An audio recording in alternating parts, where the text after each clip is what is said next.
Olá a todos, aqui é o Visagem e o Sobrenatural. Sejam bem-vindos ao meu canal. Hoje, vamos mergulhar em um mundo sombrio e misterioso. Vocês já sentiram um arrepio na espinha ao andar por uma rua escura à noite? Ou ouviram um barulho estranho vindo do banheiro quando estavam sozinhos em casa? O Japão, um país de cultura rica e tradições milenares, também é o berço de algumas das histórias mais aterrorizantes que existem. Hoje, vamos explorar as lendas urbanas mais assustadoras do Japão. Prepare-se para conhecer histórias que vão mexer com a sua imaginação e, talvez, tirar o seu sono por algumas noites. Essas não são apenas historinhas para assustar crianças. São contos que se enraizaram na cultura popular, passados de geração em geração, sussurrados em corredores de escolas e becos escuros. Cada lenda carrega um pedaço do medo coletivo, refletindo ansiedades e temores profundos da sociedade japonesa. Desde espíritos vingativos a maldições que podem ser ativadas com um simples ato, o folclore japonês é um campo fértil para o terror. Estão prontos para essa jornada? Apaguem as luzes, aumentem o volume e venham comigo. Antes de começarmos, quero deixar um aviso. As histórias que vocês vão ouvir são intensas. Elas exploram o desconhecido e o macabro de uma forma única. Se você é sensível a temas de terror, talvez seja melhor assistir com um amigo. Para os corajosos que decidiram continuar, preparem-se. A viagem para o lado mais sombrio do Japão começa agora. E a primeira parada é um encontro que você nunca vai esquecer. Vamos lá. Nossa primeira lenda é talvez uma das mais famosas e aterrorizantes. Imaginem a cena: você está caminhando sozinho por uma rua deserta tarde da noite. A névoa começa a baixar e, de repente, uma mulher surge das sombras. Ela usa uma máscara cirúrgica, algo comum no Japão. Então você não pensa muito nisso. Ela se aproxima e, com uma voz suave, quase um sussurro, pergunta: "Watashi, kirei? Eu sou bonita?" Se você disser não, o destino é rápido e brutal. Ela te mata na hora com uma tesoura gigante que carrega. É um beco sem saída, um terror instantâneo que te paralisa. Mas a armadilha está na sua resposta positiva. Se você, tentando ser educado ou simplesmente assustado, responder sim, ela removerá a máscara, revelando um rosto horripilante. Sua boca foi cortada de orelha a orelha, formando um sorriso grotesco e sangrento. Com os dentes expostos e os olhos cheios de loucura, ela pergunta novamente: "Koridemo? E agora?" Se você gritar, entrar em pânico ou disser não, ela cortará você ao meio. Se disser sim novamente, ela cortará sua boca da mesma forma que a dela, para que você compartilhe sua dor e sua aparência para sempre. A origem da Kuchisake Onna varia. Alguns dizem que ela era a esposa infiel de um samurai que a mutilou em um acesso de ciúmes, amaldiçoando-a a vagar pela terra. Outros contam que foi um procedimento dental que deu terrivelmente errado. Independentemente da origem, o medo que ela inspira é real. Dizem que a única forma de escapar é dar uma resposta ambígua, como "você parece normal", ou jogar doces ou dinheiro para distraí-la. Mas na hora do pânico, quem conseguiria pensar com clareza? E você, o que faria? Você teria coragem de responder a ela? Se o som de unhas arranhando um quadro negro te dá arrepios, espere até ouvir o som do tec-tec. Esta lenda fala de um fantasma, ou melhor, do torso de um fantasma, que se arrasta pelas ruas e estações de trem do Japão. A história conta sobre uma jovem, em algumas versões uma estudante chamada Kashima Reiko, que caiu ou foi empurrada nos trilhos de um trem. O trem a cortou ao meio, mas seu ódio e sua agonia eram tão intensos que seu espírito permaneceu, buscando vingança. Seu nome, Tec-Tec, é uma onomatopeia do som assustador que ela faz ao se arrastar. Imagine estar em uma estação de trem vazia à noite. Você ouve um som rítmico e arrastado se aproximando. Tec, tec, tec. Você olha ao redor, mas não vê nada. O som fica mais alto, mais próximo. Então, você a vê. Um torso humano se movendo em sua direção a uma velocidade sobrenatural, usando os cotovelos e as mãos para se impulsionar. Seus cabelos longos escondem o rosto e seus olhos queimam com uma fúria indescritível. Não adianta correr. Apesar de não ter pernas, ela é incrivelmente rápida e vai te alcançar. Quando o Tec-Tec te pega, seu destino é selado. Ela carrega uma foice ou outra arma afiada e com um único golpe, corta suas pernas, transformando você em um ser como ela. A lenda serve como um conto de advertência, um lembrete macabro dos perigos das estações de trem e da fragilidade do corpo humano. É o medo do inesperado, do som que anuncia uma morte inevitável e horrível. O som do Tec-Tec se tornou sinônimo de puro terror para muitos japoneses, um ruído que ninguém jamais quer ouvir na solidão da noite. O banheiro, um lugar de vulnerabilidade, é o cenário de muitas lendas urbanas japonesas, e uma das mais sinistras é a do Aka-manto, ou manto vermelho. A lenda diz que este espírito malévolo assombra principalmente o último boxe do banheiro feminino. Quando uma pessoa está lá, sozinha, uma voz misteriosa e calma pergunta: "Você quer papel vermelho ou papel azul?" É uma pergunta simples, mas que esconde um dilema mortal. Cada escolha leva a um fim terrível, e não há como escapar. Se você escolher papel vermelho, será cortado em pedaços até que suas roupas fiquem manchadas de um vermelho vivo, como o manto do espírito. Sua morte será violenta e sangrenta. Se, por outro lado, você escolher papel azul, todo o sangue será drenado do seu corpo, deixando-o pálido e sem vida, com a pele assumindo uma tonalidade azulada. É uma morte silenciosa e fria. Algumas versões da lenda dizem que o Aka-manto te estrangula até seu rosto ficar azul. De qualquer forma, a morte é certa. Então, o que fazer? Tentar ser esperto não adianta. Pedir uma cor diferente, como o amarelo, resulta em ter seu rosto empurrado para dentro do vaso sanitário e ser afogado. A única chance de sobrevivência, segundo alguns contos, é ignorar a voz completamente ou dizer: "Não preciso de papel". Isso pode confundir o espírito e fazê-lo desaparecer. Mas no momento de pânico, trancado em um boxe de banheiro, quem teria a presença de espírito para ficar em silêncio diante de uma voz fantasmagórica? A lenda do Aka-manto explora o medo de estar preso e vulnerável, onde até a escolha mais simples pode ser a sua última. Continuando no tema dos banheiros assombrados, temos a famosa Hanako-san, ou Hanako do banheiro. Esta é uma das lendas urbanas mais difundidas entre as crianças em idade escolar no Japão. A história fala do fantasma de uma jovem menina que assombra os banheiros das escolas. Geralmente, ela é encontrada no terceiro boxe do banheiro feminino no terceiro andar. Para invocá-la, uma pessoa corajosa deve bater na porta 3 vezes e perguntar: "Hanako-san, você está aí?" Uma voz infantil e fraca responderá: "Sim, estou aqui." O que acontece a seguir varia muito dependendo da versão da lenda. Em algumas, a porta se abre lentamente para revelar a pequena Hanako-san, uma menina com um corte de cabelo Chanel e um vestido vermelho. Ela então agarra a pessoa e a arrasta para dentro do vaso sanitário, levando-a para o inferno ou para outra dimensão. É uma imagem aterrorizante, especialmente para uma criança. A ideia de ser puxado para um lugar desconhecido por uma figura que deveria ser inocente é profundamente perturbadora.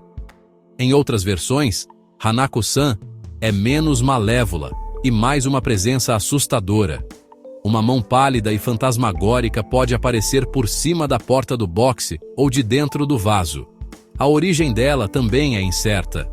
Alguns dizem que ela morreu durante um bombardeio na Segunda Guerra Mundial enquanto se escondia no banheiro. Outros que foi vítima de bullying ou assassinada por um dos pais. Independentemente da história, a presença de Hanako-san transformou os banheiros escolares em locais de teste de coragem para gerações de estudantes japoneses. Um lugar onde a curiosidade infantil pode levar a um encontro aterrorizante. Agora vamos para uma lenda que mergulha nas profundezas da história e da arquitetura japonesa. Hitobashira, ou pilares humanos. Esta prática antiga e macabra envolvia selar pessoas vivas dentro das fundações de grandes construções, como pontes, castelos e barragens. Acreditava-se que este sacrifício humano apaziguaria os deuses e garantiria que a estrutura permanecesse forte e estável por muitos anos, protegida de desastres naturais e ataques. A vítima se tornaria um guardião espiritual da construção. A escolha da vítima era crucial. Geralmente, eram mães com seus filhos, samurais ou outras pessoas consideradas puras ou fortes, cuja energia vital seria transferida para a estrutura. Eles eram colocados em caixas, ou simplesmente amarrados, e o concreto ou a terra eram despejados sobre eles, selando seu destino. A lenda diz que as estruturas construídas com Hitobashira são assombradas pelos espíritos dos sacrificados. Pessoas relatam ouvir choros, sussurros e gritos abafados emanando das paredes e pilares desses locais. Embora muitos historiadores debatam se a prática era generalizada ou apenas um mito, existem várias histórias ligadas a locais reais. O castelo de Maruoka, por exemplo, tem a lenda de Oshizu, uma mulher de um olho só que foi sacrificada para se tornar um pilar humano. Dizem que, a cada primavera, o fosso ao redor do castelo transborda com a chuva das lágrimas de Oshizu. A lenda do Hitobashira é um lembrete sombrio de que, por trás da beleza de algumas das mais impressionantes estruturas do Japão, pode haver um segredo terrível e o sacrifício de vidas inocentes. Prepare-se para algo colossal e horripilante. O Gashadokuro é uma criatura mítica do folclore japonês, um esqueleto gigante que pode chegar a ter 15 vezes o tamanho de uma pessoa normal. Seu nome, Gashadokuro, significa literalmente esqueleto faminto, e a origem desse monstro é tão trágica quanto assustadora. Ele é formado pelos ossos e pelo ressentimento acumulado de centenas de pessoas que morreram de fome, seja em batalhas, epidemias ou períodos de grande miséria. Essas almas que não receberam um enterro adequado se unem em sua dor e raiva, formando uma única entidade monstruosa movida por um ódio insaciável pelos vivos. O Gashadokuro vaga pelo campo durante a noite mais escura, completamente silencioso, o que o torna ainda mais perigoso. O único aviso de sua aproximação é um zumbido alto nos ouvidos da vítima, um som que ecoa em sua cabeça. Quando você ouve esse som, já é tarde demais. O esqueleto gigante aparece de repente, saindo da escuridão. Com suas mãos ossudas gigantes, o Gashadokuro agarra suas vítimas e, sem piedade, arranca suas cabeças com uma mordida, bebendo o sangue que jorra para saciar sua sede eterna. Dizem que ele é indestrutível, uma força da natureza nascida da tragédia humana. A única maneira de escapar é percebê-lo antes que ele o veja e se esconder. Esta lenda reflete o medo profundo da fome e da morte em massa, transformando o sofrimento coletivo em um monstro tangível e vingativo que assombra a noite. Esta lenda é mais moderna, nascida nos fóruns da internet japonesa, mas não menos assustadora. É a história da estação Kisaragi, uma estação de trem fantasma que não existe em nenhum mapa. A lenda começou em 2004, quando um usuário anônimo postou em tempo real sua experiência bizarra em um fórum online. A pessoa, conhecida como Hasumi, relatou que estava em um trem que normalmente pegava, mas algo estava errado. O trem não parava em nenhuma das estações conhecidas e continuava viajando por mais de 1 hora. Eventualmente, o trem parou em uma estação chamada Kisaragi. O lugar estava completamente deserto. Hasumi, assustada, pediu ajuda no fórum. Outros usuários a aconselharam a não sair do trem e a procurar o condutor. Mas não havia ninguém. Desesperada, ela desceu na plataforma escura. Lá fora, ela ouvia o som de tambores e sinos à distância. Seguindo o conselho dos usuários do fórum, Ela tentou encontrar um táxi, mas não havia nenhum. Ela começou a caminhar pelos trilhos em um túnel escuro. As postagens de Hasumi se tornaram cada vez mais frenéticas. Ela encontrou um homem gentil que se ofereceu para levá-la para um lugar seguro, mas os usuários do fórum a alertaram que era uma armadilha. Sua última postagem foi aterrorizante. Ela disse que o homem estava agindo de forma estranha, falando sozinho, e que a bateria do seu celular estava acabando. Depois disso, Hasumi nunca mais postou. A história da estação Kisaragi se tornou um fenômeno, uma lenda urbana digital sobre ser transportado para um outro lado, um lugar do qual não há retorno. Palavras podem machucar, mas algumas palavras podem matar. Essa é a premissa por trás da lenda de Tomino no Jigoku, ou O Inferno de Tomino. É um poema escrito por Yomota Inuhiko, incluído em um livro de 1919. A lenda diz que este poema é amaldiçoado e que qualquer pessoa que o leia em voz alta sofrerá consequências terríveis, que vão desde doenças e acidentes até a morte. O aviso é claro e direto. Você deve ler este poema apenas em sua mente, nunca em voz alta. O poema em si é surreal e perturbador. Ele conta a história de Tomino, que desce ao inferno. As imagens são grotescas e cheias de sofrimento, falando de agulhas, sangue e escuridão. A linguagem é deliberadamente confusa e caótica, criando uma sensação de desconforto e pânico no leitor. A maldição, segundo a lenda, não é apenas um boato. Há histórias de pessoas que desafiaram o aviso e sofreram destinos trágicos, como um radialista que leu o poema ao vivo e adoeceu gravemente logo depois.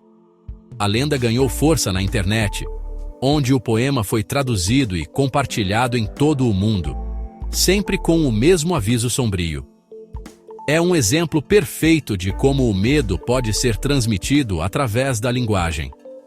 A simples sugestão de que ler algo em voz alta pode trazer desgraça é suficiente para criar uma barreira psicológica. Ninguém quer arriscar.